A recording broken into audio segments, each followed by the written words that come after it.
The Nigun, the Volach Hayadua from Reb Noteh Paharer.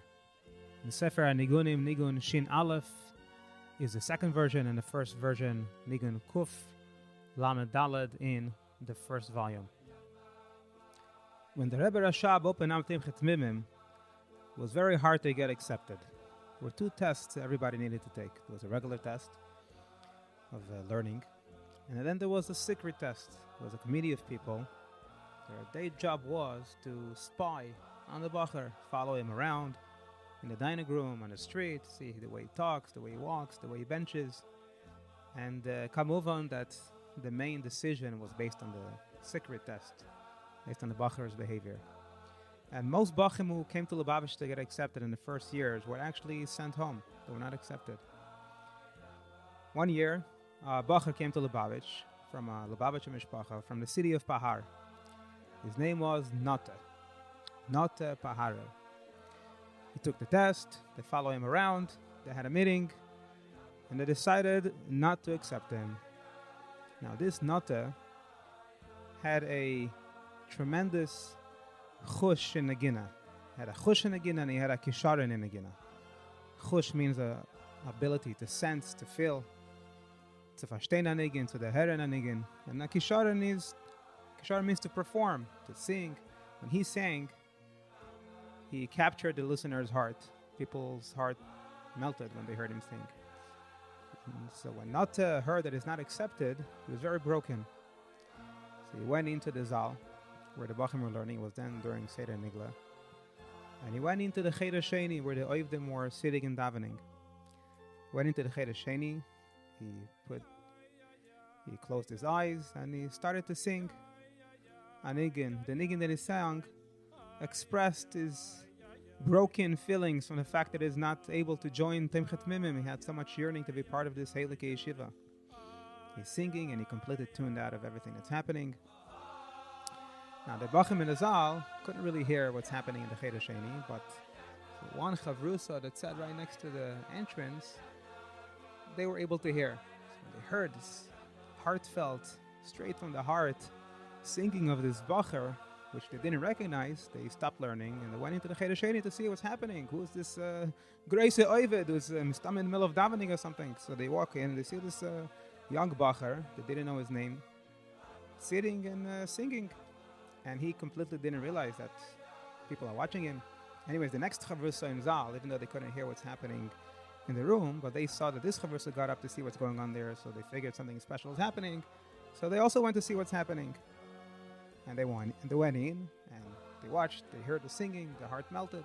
Make a long story short, within a few minutes, a very, very big group from the Zal, maybe even most of the Zal, packed into the Cheder Sheni, standing and listening to Noteh singing. Noteh did not notice the whole entire time. The mazel was that the Mashgiach, Rabbi Yankel Baruch Karasik, the Mashgiach in Nigla in Lubavitch, wasn't in Zal at that time for some reason. But eventually, he walked into Zal. And he sees that the Zal is empty. And everybody's trying to pack into the Cheder Sheni. So he goes into the Cheder Sheni.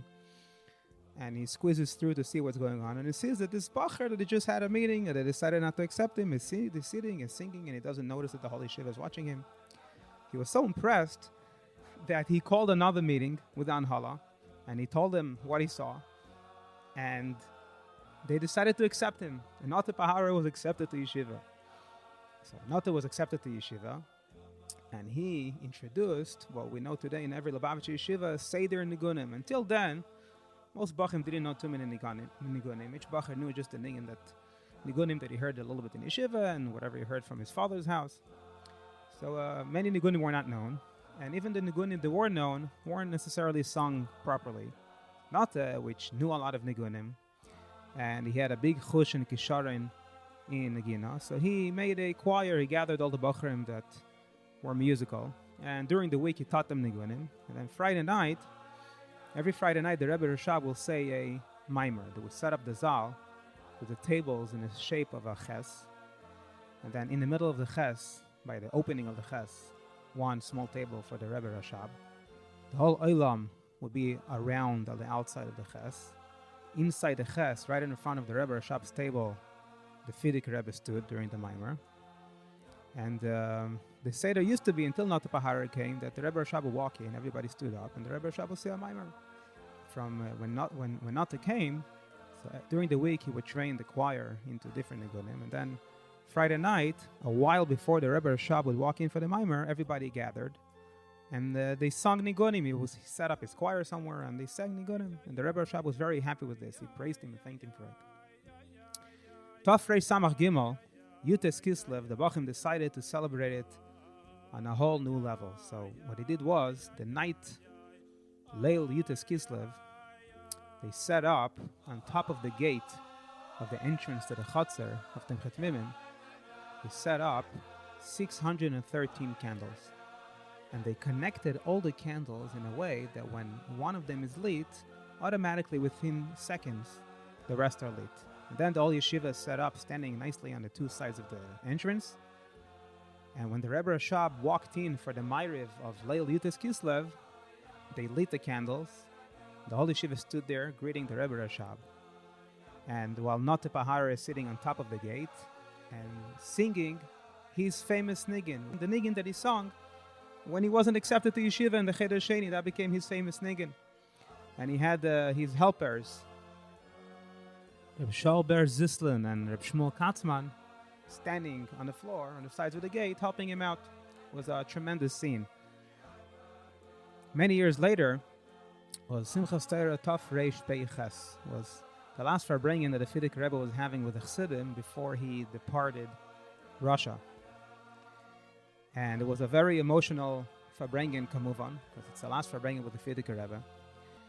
And there was some older Chassidim there, some younger Chassidim there. Noteh Paharer was there. Sometime during the Farbrengen, the Fidik Rebbe turned to Noteh, and he said, Noteh, zing der Samach Gimel Dike. What he meant was, sing that niggin that you're saying, Yutes Kislev, Tafrer Samach Gimel, on top of the gate. So Noteh started to sing. And half of the people by the Farbrengen were crying, and half of the people by the Farbrengen were in tremendous pleasure. You're able to see on their faces that they're having a lot of tainug. Why? What's the pshat? Because the half that were crying are younger Chassidim who knew that this is their last Farbrengen with the Fidik Rebbe before he leaves Russia. So it's a very emotional time. And this Alter Chassid over here is singing a very heartfelt niggin. So got them even more emotional and started to cry. The half of the Chassidim that you're able to see pleasure on their faces, that's because those are Chassidim that they were Tmimim and Temchet Mimim, Tafrei, Samach Gimel. And they remember that Yutes Kislev. And when the Fidik Rebbe told Noteh to sing the Samach Gimel Dike, it took them back in their memory all the way back to that Yutes Kislev, Tafrei, Samach Gimel. We'll play this niggin the way our Rav Chassid, Reb Shmuel Betzalel Altois from Australia, sings it.